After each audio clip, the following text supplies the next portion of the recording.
साहू चांदोटी जामजाड़ी पंचायत चांदोटी ग्राम 7 number ward चाष कर चाष चलुची पिला छुआ पाठ पढ़ुं परिवार प्रतिपोषण करुँच सरकार नियम अनुसार मु पंजीकरण कर तेणुक पंजीकरण करने आमको आमर जो संपादक महोदय कहले तुम ये समय भितर आसतु मुझे कार्य व्यस्त अच्छी धान खरी धान किणारे करी मु फेरिकी पंजीकरण देदेली फेरी पलैली पुणी आसिली पुणी कहले हो पारे तुम जाओ 25 तारीख पर आस पुणी 25 तारीख आसिलु पुणी कहले हो पारे 1 तारीख 2 तारीख बेलू आस आम से कहलु आज्ञा देखूँ बाहर साइड शुणुचु कौन बंद हो सरकार पंजीकरण व्यवस्था आप दयाकोरी कर दिंतु फर्म तो नहीं कर दिंतु ना से फर्म दे जाओ से तुम किए कहला बंद कर तेणुक से हम मुझे मुझे फोन नंबर दे जाओ मुझे डकई करी एमध्य आज्ञा 25 तारीख राति सुधा बंद हो जाए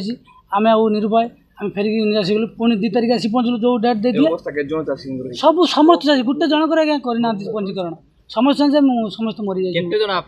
आप्लाय तो नहीं फर्म 62 जन अद्यावधि फर्म देखिले खाता जना पड़ो आउ सब फर्म फेरे से तो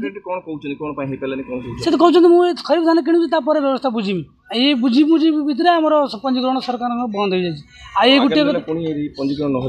आम एमती आम अनशन करूँ नचेत राजरास्ता मरिया छड़ा बाट आम कहीं आगे देनदारी कर बुड़ी जाइए आ पाखापाखि 8 एकड़ जमीन 2.5 लाख टका ऋण भार आम अच्छे पिला पाठ साठ पढ़ुं बापा आम पारालिसिस पेसेंट बहुत कष्ट आम बर्तमान जर्जरित अच्छे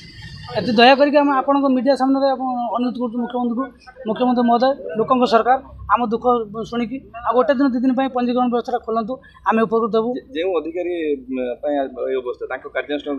अधिकारी